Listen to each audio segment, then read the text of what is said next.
Hello friends, welcome to my YouTube channel pioneer nursing channel. Friends, हमेशा की तरह रोज़ाना की तरह इम्पोर्टेंट क्वेश्चन से भरपूर एक वीडियो जो आपके लिए नॉलेजेबल होगा, आपके लिए इन्फॉर्मेटिव होगा एंड आपके अपकमिंग एग्जाम्स के अंदर इसमें से कोई भी क्वेश्चन या ऐसे ही रिलेटेड क्वेश्चंस आपको फेस करने को मिल सकते हैं। एंड सबसे पहले एक और बात, आज आरएमएल लखनऊ की स्टाफ नर्स पोस्ट के लिए जो एग्ज़ाम है उनके कैंडिडेट्स को ऑल द बेस्ट। फ्रेंड्स, आज बहुत बड़ा एग्जाम है उन कैंडिडेट्स के लिए जो स्टाफ नर्स की एक परमानेंट रिक्रूटमेंट का वेट कर रहे थे एंड डेफिनेटली जिन लोगों ने भी मेहनत की है आज उनका रिजल्ट उनके एग्जाम सेंटर पर देखने को मिलेगा उनकी परफॉर्मेंस से। ओके, सो फ्रेंड्स, आज जो आरएमएल का एग्जाम है उसके एग्जाम के अंदर 43,827 कैंडिडेट्स अपीयर हो रहे हैं। ओके, एग्जाम जो है 92 सेंटर्स पे ऑल ओवर इंडिया हो रहा है कंडक्ट। ओके, एंड ये 2 शिफ्ट में हो रहा है। पहला एग्जाम तो सुबह 10 बजे से दोपहर 12 बजे तक, यानी इस वीडियो को रिकॉर्ड करने तक हो चुका है। एंड जो दूसरा एग्जाम है दोपहर 2 बजे से लेकर शाम को 4 बजे तक होगा। ओके, यानी सेकंड शिफ्ट का एग्जाम अभी होना बाकी है। तो जिन कैंडिडेट्स ने एग्जाम दे दिया है उनको भी keep it up, never give up. आपने जो भी परफॉर्मेंस एग्जाम के दौरान दी है आपने अच्छी दी है, ठीक है। सेल्फ असेसमेंट ऐसे ही होता है, दूसरों से कंपेयर करके खुद को मत देखिए, सेल्फ इवेल्युएट कीजिए। देखिए, एक अच्छी आदत को पालिए। आप सेंटर से आइए या सेंटर के ऊपर ही या सेंटर से निकलते समय आप खुद का सेल्फ इवेल्यूएशन कीजिए, कहीं से भी कीजिए। चाहे आपके पास में बुक अवेलेबल है तो बुक से कीजिए, आपको आपके नॉलेज रिमाइंडेड, आपके जो अपने स्टडी वाले कंटेंट है उसके ऊपर भरोसा है तो आप उस पर कीजिए। एंड गूगल पे सर्च करना है तो गूगल पे सर्च कीजिए, क्रोम पे सर्च कीजिए, किसी कॉम्पिटिटिव गाइड जो स्टैंडर्ड आपके पास में उससे आप मैच कीजिए कि आपने क्या आंसर दिया है। एंड सेल्फ का असेसमेंट कीजिए, रिमाइंड कीजिए, मेमोराइज कीजिए कि आपने कौन कौन से क्वेश्चन अटेंड किए एंड उन क्वेश्चन का आपने क्या क्या आंसर दिया है। इस तरीके से जब आप सेल्फ इवेल्यूएशन करते हैं तो बहुत सारे फायदे होते हैं। अगर आंसर आपका राइट निकला है जो कि ऑप्शन में था एग्जाम के दौरान तो डेफिनेटली आपको बेनिफिट होता है कि यस, ये पॉजिटिव रीइंफोर्समेंट है कि मुझे डेफिनेटली मेरा 1 मार्क्स बढ़ गया, स्कोर मार्किंग और धीरे धीरे आगे बढ़ेगी। तो इस तरीके से हम अपना खुद का इस सेल्फ स्कोर इवेल्यूएशन करते हैं, सेल्फ स्कोर असेसमेंट करते हैं, ठीक है ना। तो अब इसका एक और फायदा ये है कि आपको ये भी पता चल जाता है कि आपने कहाँ पे मिस्टेक की है, क्योंकि कई बार क्या होता है कि हम बहुत सारे क्वेश्चंस ऐसे होते हैं जिनके अंदर कंफ्यूज हो जाते हैं कि भाई इसका आंसर ये भी हो सकता है, ये भी हो सकता है, और हम मतलब जो आम भाषा हम कहते हैं तुक्का, मतलब अपने गैस, अपने अनुमान के आधार पर हम कोई भी एक ऑप्शन चूज करके आ जाते हैं ऐसे कन्फ्लिक्ट वाले ऑप्शंस के अंदर। तो ऐसे जो क्वेश्चंस होते हैं उनके अंदर हमें जब कंफ्यूजन होता है तो डेफिनेटली हम वहां पर मतलब कोई भी एक मतलब रफ आंसर या फिर एक गैस करके कोई भी एक ऑप्शन चूज कर लेते हैं। तो ये हमारा गलत भी हो जाता है कभी कभी और कभी कभी सही भी हो जाता है। तो इससे भी हमें पता चल जाता है कि हमने कितने क्वेश्चन ऐसे ही गैस मार्कर चूज करके आए और अगर हमने गैस भी किया है तो हमारा वो आंसर सही हो गया है। तो ये भी अपना एक सेल्फ असेसमेंट होता है। तो इस तरीके से आप अपना असेसमेंट करके आप इवेल्युएट कर सकते हैं कि आपने एग्जाम के अंदर कितना स्कोर किया है। ओके, तो all the best for second shift candidates. अब स्टार्ट करते हैं आज का इंपॉर्टेंट वीडियो। देखिए फ्रेंड, आज जो इंपॉर्टेंट क्वेश्चंस या की पॉइंट्स है वो आपके एग्जाम के अंदर जो आने वाले एग्जाम हो या जो प्रेजेंट के अंदर एग्जाम्स हो रहे हैं उनके अंदर कहीं ना कहीं आपको देखने को मिलेंगे और इनसे कोरिलेटेड होंगे, जैसा कि मैंने स्टार्टिंग ऑफ द वीडियो बताया है। देखिए, number 1, calcium is important in skeletal muscle contraction because it binds to troponin. अब ट्रोपोनिन क्या होता है? ट्रोपोनिन एक ग्लोबुलर प्रोटीन है, ग्लोबुलर शेप की एक प्रोटीन है जो कि हार्ट मसल्स यानी कि यूं कहे कार्डियक मसल्स के अंदर पाई जाती है। To remove the masking of active sites on the actin for myosin. अब मायोसिन क्या होती है? एक फाइब्रस प्रोटीन होती है, ठीक है। तो कहने का मतलब है कि कैल्शियम जो है मसल के कॉन्ट्रेक्शन के अंदर बहुत इंपॉर्टेंट है। कैल्शियम एक कोगुलेशन फैक्टर भी है, जो हम 13 फैक्टर्स हम पढ़ते हैं उसके अंदर कैल्शियम एक इंपॉर्टेंट एलिमेंट भी है। कैल्शियम एक इंपॉर्टेंट मिनरल भी है, element from the perspective of skeletal system, यानी कि हमारी बॉडी के अंदर जो बोन्स पाई जाती है 206 हम बोन्स पढ़ते हैं उनके अंदर जो 95-99% जो होता है वो जो पोर्शन होता है यानी कि कंपोजिशन का बोन बोन का, वो बना होता है कैल्शियम से, ठीक है। तो यहाँ पे ये कहना ये चाह रहा है कि ये ट्रोपोनिन से बाइंड करके मास्किंग करता है एक्टिव साइट्स की, active sites on action for myosin, ताकि मायोसिन वर्क कर सके, जैसे कि अभी मैंने कहा कि एक फाइब्रस प्रोटीन होती है। ओके, नेक्स्ट हम आगे चलते हैं। कॉम्प्रीहेंशन ऑफ स्पोकन यानी बोले हुए और रिटन वर्ड्स, लिखे हुए शब्दों की समझ का ज्ञान हमें ब्रेन का कौन सा पार्ट कराता है? तो हम इसे किसे क्या कहते हैं? Wernicke's area. Okay, Wernicke's area, Wernicke's encephalopathy हम जैसे कि पढ़ते हैं विटामिन B1 की डेफिशिएंसी के अंदर, ठीक है ना, कोर्साकॉफ साइकोसिस also. Next, ependymal cells line the ventricles and spinal cord. जैसा कि हम जानते हैं कि हमारे ब्रेन के अंदर 4 वेंट्रिकल होते हैं, 2 तो आमने सामने, ठीक है, लेटरल, एंड थर्ड वन उनसे कनेक्टेड होता है। Okay, and fourth one is also connected to them, and then जो स्पाइनल कॉर्ड होती है उसकी कवरिंग की भी जो लाइनिंग है, वो लाइन कौन बनाता है? Ependymal sales. तो आपसे एग्जाम में क्वेश्चन ये पूछा जा सकता है कि कौन सी सेल्स है जो वेंट्रिकल्स एंड स्पाइनल कॉर्ड की लाइनिंग को, कवरिंग को बनाती है? तो आंसर होगा ependymal cells. Next, sternum is connected to ribs by hyaline cartilage. अब मैं आपको एक बात बता देता हूं कि जो ये स्टर्नम है ना हमारे, जिसे हम ब्रेस्ट बोन भी कहते हैं, ये मिडल के अंदर, तो ये स्टर्नम जो हमारी बॉडी के अंदर जो रिब्स है, 12 पेयर्स ऑफ रिब्स, ठीक है, तो उन 12 पेयर ऑफ रिब्स से किसके थ्रू जुड़ा होता है, अटैच्ड होता है? तो आंसर होगा हाइलिन कार्टिलेज, ठीक है। हाइलिन कार्टिलेज से जो हमारी 12 रिब्स है ब्रेस्ट बोन, या यूं कहें कि स्टर्नम से जुड़ी होती है। ओके, जैसा कि हमें पता है, ठीक है, कि ब्रेस्ट बोन यानी कि स्टर्नम, ओके, तो इसका जो लोअर पोर्शन है इसे जिफिस्टर्नम बोलते हैं, ठीक है, एंड ये जो ऊपर वाला पोर्शन है इसे मेनोब्रियम बोलते हैं। ओके, एंड मिड वाले पोर्शन के ऊपर हम, ठीक है, मतलब यहाँ से हम देखें तो कि मतलब सेकेंड, थर्ड, फोर्थ, मतलब इस तरीके से बोन्स यूँ मतलब रिब्स जो है कनेक्ट होती जाती है, आगे से आगे अटैच होती जाती है, ठीक है, 1st to 7 pair of rib. Okay, and जो 8th, 9th, 10th रिब है वो इनसे डायरेक्टली कनेक्ट नहीं होती स्टर्नम से, ओके, इससे इनडायरेक्टली कनेक्ट होती है थ्रू कार्टिलेज, ठीक है, आगे मैं आपको एक्सप्लेन करूंगा। और जो 11th और 12th पेयर जो है, जिन्हें हम फ्लोटिंग रिब्स कहते हैं, ठीक है, वो इनडायरेक्ट, वो मतलब सिर्फ पीछे से वर्टिब्री के जुड़े, वर्टिब्रल कॉलम से जुड़ी होती है ये, और इनडायरेक्टली, ठीक है, इनडायरेक्टली आगे से आगे कार्टिलेज के थ्रू इन नीचे वाली रिब्स से जुड़ी होती है। यानी कि ये मतलब ये अटैच नहीं होती है, किससे नहीं अटैच होती है? स्टर्नम से, ठीक है, यानी फ्लोटिंग होती है, यानी इनकम्प्लीट होती है, सिर्फ किससे कनेक्ट होती है? वर्टिब्रल कॉलम से। ओके, सो स्टार्ट करते हैं next point. Okay, next point is sternum, हो गया इन रिब्स, ठीक है। अभी जैसे कि मैंने ऊपर कहा कि 7 pairs of vertebro sternal, okay, ribs, okay, जो 12 पेयर्स होती है उसके अंदर जो ऊपर की 7 पेयर्स होती है वर्टिब्रो स्टर्नल, ठीक है, यानी कि पीछे से वर्टिब्रा से, ओके, वर्टिब्रल कॉलम से, जिसे हम मेरुदंड भी कहते हैं हिंदी के अंदर, ठीक है, और आगे से स्टर्नल से यानी स्टर्नम से जुड़ी होती है। ओके, ये हो गई ट्रू रिब्स।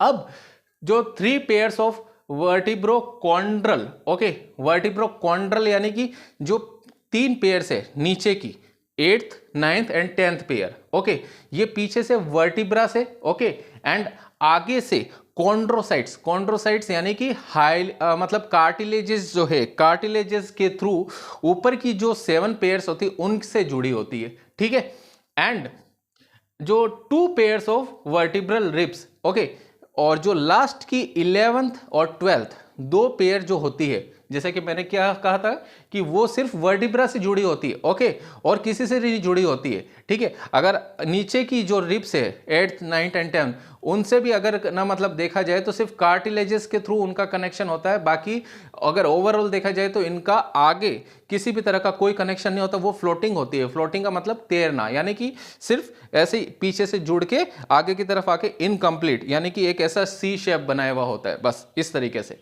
ठीक है। तो इस तरीके से ये मतलब डिवाइड किया होता है, सेपरेट किया होता है रिब्स को, 12 पेयर ऑफ रिब्स को, ठीक है ना, 7, 3 एंड 2, ओके, 7, 3, 2, इस तरीके से डिवीजन होता है। Next, when a muscle bands one part upon the other it is called flexor, ठीक है। मतलब मसल का कोई एक पार्ट है, जैसे ये मसल है, ठीक है। अब मसल का एक पार्ट दूसरे पार्ट के ऊपर, ठीक है, अब ये एक पार्ट दूसरे पार्ट के ऊपर अब जब फ्लेक्स होता है तो इसे हम क्या कहते हैं, इसे हम फ्लेक्सर कहते हैं। ओके, तो ये ध्यान रखना है कि जब कोई भी एक पार्ट दूसरे पार्ट पर इस तरीके से बैंड होता है या किसी भी तरीके से इस तरीके से भी बैंड हो, तो ये क्या है, एक पार्ट दूसरे पार्ट पर क्या हो रहा है, बैंड हो रहा है, ठीक है, तो इसे क्या कहेंगे हम, flexor. Okay, next, thigh muscle is striated and voluntary. अब थाई मसल है, ठीक है, अब थाई के अंदर कौन सी मसल होगी, डेफिनेटली स्केलेटल मसल ही होगी। अब स्केलेटल मसल कौन सी होती है, स्ट्राइटेड होती है, यानी उनके अंदर स्ट्राई यानी लाइनिंग्स बनी होती है, और वो वॉलंटरी होती है, यानी कि हमारी बॉडी के कंट्रोल में होती है। और जो कंट्रोल में नहीं होती वो कौन सी होती है, cardiac muscle and smooth muscles, जो कि हमारे गैस्ट्रोइंटेस्टाइनल ट्रैक्ट में पाई जाती है। Okay, next, a deltoid ridge occurs in humerus. अब मैं आपको समझा देता हूं, आगे मैंने लिखा है मसल अटैचमेंट पॉइंट्स, यानी कि जो ह्यूमरस मतलब डेल्टोइड रिज कौन सी बोन के अंदर पाया जाता है, ह्यूमरस के अंदर। अब ह्यूमरस के अंदर क्या है, डेल्टोइड रिज यानी मसल अटैचमेंट पॉइंट्स, यानी कि हम डेल्टोइड मसल्स जो पढ़ते हैं, यानी कि ये जो ह्यूमरस बोन है, इस ह्यूमरस बोन के ग्रेटर ट्रोकेंटर से लेकर लेटरल बॉर्डर तक मसल्स के जुड़ने के लिए वास्ट एरिया होता है, ठीक है, जिन्हें हम रिजेस कहते हैं, जहां पे कि मसल्स अटैच हो सकती है, जुड़ सकती है, कनेक्ट हो सकती है, ठीक है, जिसे हमने रिजेस को एक्सप्लेन किया मसल अटैचमेंट पॉइंट्स के तौर पर। तो ये कौन सी बोन में पाया जाता है, अगर ये पूछ लिया जाए कि डेल्टोइड रिज यानी डेल्टोइड मसल्स के अटैचमेंट पॉइंट्स कौन सी बोन में होते हैं, ह्यूमरस में, ठीक है। Next, scapula bone is located between second and seventh rib, ठीक है, यानी अगर ये क्वेश्चन पूछ ले जाए कि भी स्केपुला बोन को कौन सी दो मतलब पॉइंट्स के बीच में आप देख सकते हो या पाया जाता है, ठीक है, तो ये सेकंड से लेकर सेवंथ रिब ऑफ पेयर के बीच में पाया जाता है, ठीक है। और स्केपुला को ही हम शोल्डर ब्लेड कहते हैं। स्केपुला ट्राइंगुलर शेप होती है, ठीक है, ये ध्यान रखिएगा। अगर नेम पूछ लिया जाए अनदर नेम तो शोल्डर ब्लेड कहते हैं इसे। अगर इसका साइज या शेप पूछ लिया जाए तो ट्रायंगुलर शेप होता है इसका। और अगर इसकी एग्जिस्टेंस पूछ ली जाए कि स्केपुला कौन कौन सी बोन्स के बीच में पाए जाते हैं या इसकी लोकेशन क्या है, तो it is found between second and seventh ribs of body, human body. Okay, next, a pectoral girdle और शोल्डर गर्डल, ठीक है, is consist of in numbers there are 2। Okay, यानी कि हमारी बॉडी के अंदर पहली चीज तो ये कि पेक्टोरल गर्डल को ही शोल्डर गर्डल कहते हैं। अब ये गर्डल होती क्या है, ये गर्डल एक्चुअली में क्लेविकल और स्केपुला बोन से मिलकर बनी होती है। देखिए नीचे मैंने लिखा है पीजी, यानी एक पेक्टोरल गर्डल इन दो बोन से मिलकर बनी होती है। तो हमारी बॉडी में कितनी पेक्टोरल गर्डल होगी, 2, एक राइट एक लेफ्ट, दोनों साइड के अंदर एक एक, ठीक है। तो इस तरीके से ये क्लेविकल और स्केपुला से मिलकर एक पेक्टोरल गर्डल बनती है, ठीक है। और इसी के अंदर स्केपुला के अंदर ग्लिनोइड कैविटी होती है, जिसके अंदर आके हमारे जो लॉन्ग बोन्स में से एक है ह्यूमरस बोन, वो आकर इस ग्लिनोइड कैविटी में अटैच होती है। और इस ग्लिनोइड कैविटी को ग्लिनोइड फोसा भी कहते हैं। और ये ग्लिनोइड फोसा किस में होता है, स्केपुला के अंदर होता है, ठीक है, जिसे मैंने अभी बताया ऊपर कि इसे शोल्डर ब्लेड भी कहते हैं। Okay, next, sarcomere. अब सार्कोमियर मतलब क्या होता है बताता हूं। सार्कोमियर कहां पाया जाता है, अगर ये क्वेश्चन पूछ लिया जाए तो इसका आंसर होगा it is a part which is found between 2 Z lines, 2 Z lines के बीच में पाया जाता है। अब जेड लाइन्स कौन सी है, देखिए नीचे मैंने एक छोटा सा डायग्राम बनाया है, आपको समझने में दिक्कत ना हो इसलिए मैंने यहां पे मैंने बनाकर समझा रहा हूं। देखिए ये जो बीच में लाइन्स है ना, ये है जेड लाइन्स, दोनों तरफ देख सकते हैं आप। और इनके बीच का ये जो पोर्शन है ना, ये ठीक है, इस तरीके से ये लाइन बना रहा हूं मैं, इसे हम कहते हैं क्या, इसे हम कहते हैं sarcomere. Okay, this is the functional unit of contractile system of muscles, ठीक है, यानी कि जो मायोसाइट्स होती है, मसल फाइबर्स होती है, उनके कॉन्ट्रैक्शन के लिए जो फंक्शनल यूनिट होती है, वो फंक्शनल यूनिट क्या होती है, सार्कोमियर, ठीक है। और ऊपर जैसे कि अभी मैंने बताया था फाइब्रस प्रोटीन मायोसिन, ठीक है। तो मायोसिन क्या है, एक fibrous contractile protein of muscles है। अब ठीक है, यहां पे मैंने ऊपर बताया है कि सार्कोमेर क्या है, कॉन्ट्रेक्टाइल सिस्टम का, मसल्स का क्या है, एक बेसिक यूनिट है, फंक्शनल यूनिट है। ठीक है, ठीक उसी तरह से सार्कोमेयर्स के साथ में मायोसिन भी क्या कराती है, कॉन्ट्रेक्शन में हेल्प कराती है। ठीक है, फाइब्रस प्रोटीन होती है जो कि मसल्स के अंदर पाई जाती है। आप देख सकते हो यहां पे ये थिन फिलामेंट है, ठीक है यहां पर, और ये यहाँ पे बीच के अंदर दो जेड लाइंस के बार्स के बीच में ये यहाँ पे थिक फिलामेंट होते हैं। जब भी मसल कॉन्ट्रेक्शंस होगा तो ये दोनों साइड के बार आपस में नजदीक आते हैं, कम टुगेदर, और जो सार्कोमियर है वो कॉन्ट्रेक्शन में इस तरीके से कभी फ्लैक्स होता है, कभी एक्सटेंड होता है, इस तरीके से। नीचे की तरफ आप देख सकते हैं जो बीच का जो ये स्पेस है इसे कहा जाता है एच जोन, और दोनों साइड की जो बार्स, ये मतलब ये जेड लाइंस के साथ में जो थिन फिलामेंट्स और ये होते हैं, इनको कहता है आई बैंड। ठीक है, मतलब एक पूरा का पूरा एक फंक्शन होता है, ठीक है, मसल्स का, ठीक है, जिसको हम इस तरीके से समझते हैं। ओके, तो फ्रेंड्स ये थे मेरे आज के कुछ इंपॉर्टेंट क्वेश्चंस जो मैंने आज आपके साथ में डिस्कस किए हैं। आई होप आपको समझ में आए होंगे। आप चाहे तो स्क्रीनशॉट भी ले सकते हैं, पिक ले सकते हैं। इसके अलावा और भी बहुत सारे इंपॉर्टेंट क्वेश्चंस है, बहुत सारे इंफॉर्मेशन से रिलेटेड वीडियोस है जो मैं टाइम टू टाइम आपके लिए लाता रहूंगा। और आपकी जो भी क्वेरीज हो, आपकी जो भी क्वेश्चंस हो, आपके मतलब किसी भी तरह का कोई भी डाउट हो, तो आप मुझे नीचे कमेंट बॉक्स में लिख कर भी पूछ सकते हो, या फिर मुझे मेरे पर्सनल व्हाट्सएप नंबर नोट कर लीजिए 9588063946, इस पर व्हाट्सएप करके भी पूछ सकते हैं। डेफिनेटली मैं आपको अच्छे से एक्सप्लेन करने का मेरा पूरा का पूरा कमिटमेंट है, पूरा डेडिकेशन रहेगा। डेफिनेटली मैं आपको अच्छे से समझाऊंगा, एंड डेफिनेटली अगर आपकी कोई भी क्वेरी है तो आप इस चैनल पे मुझे पूछ सकते हैं। एंड इसके अलावा सबसे इंपॉर्टेंट चीज़, लाइक करें, फ्रेंड्स के साथ में शेयर करें एंड सब्सक्राइब करें, क्योंकि इसी तरीके से हमें आगे से आगे ऐसे और इंफॉर्मेटिव और नॉलेजेबल जो आपके एग्जाम में आपके लिए एक हेल्पिंग हैंड प्रूव हो सकते हैं, एक माइलस्टोन प्रूव हो सकते हैं। कहा जाता है ना कि अगर एक क्वेश्चन भी अगर मेरा सही हो जाता ना, किसी कैंडिडेट को कहते हुए सुनते ना हम, एक क्वेश्चन अगर मेरा सही हो जाता तो यार मेरा सिलेक्शन हो जाता, 0.5 सिलेक्शन हो जाता। देखिए इस चीज़ को मैं भी समझ सकता हूँ, क्योंकि मैंने भी बहुत सारे एग्जाम्स दिए, और जब कभी किसी एग्जाम के अंदर मैं कुछ पॉइंट्स से रह जाता है या फिर सिर्फ 0 पॉइंट ऐसा कुछ परसेंटेज रह जाता, तो मुझे भी बहुत अफसोस होता था कि यार इतना नज़दीक पहुंच के भी नहीं हो पाया। तो डेफिनेटली नेक्स्ट एग्जाम के अंदर मैं इंप्रूव करता है, एंड डेफिनेटली उसके बाद में मुझे जो सिलेक्शन मिला, तो डेफिनेटली ये अपने आप में सीखने की बात है, क्योंकि मैंने कभी भी ये चीज़ नहीं देखी कि मेरा सिलेक्शन नहीं हुआ तो मैं होपलेस हो गया। नहीं, देखिए मैं आपको यहाँ पे एक चीज़ अपनी ज़िंदगी का एक फैक्ट बता देता हूँ जो शायद आपके लिए भी एक हेल्पिंग हैंड या फिर एक अपने आप में सुनने में एक जोशीले मतलब जोश भर देने वाली बात हो। I hope it may be और मे बी नॉट, ठीक है, बट जो मैंने फील किया है, मैंने सेल्फ स्टडी की है। शुरुआत से मैंने आपको बताया कि मैंने हमेशा अपने जो स्टडी का कंटेंट है, स्टडी मटेरियल है, उस पर बिलीव किया है। ओके, एंड मैंने हमेशा टेक्स्ट बुक्स, स्टैंडर्ड गाइड्स को प्रेफर किया है।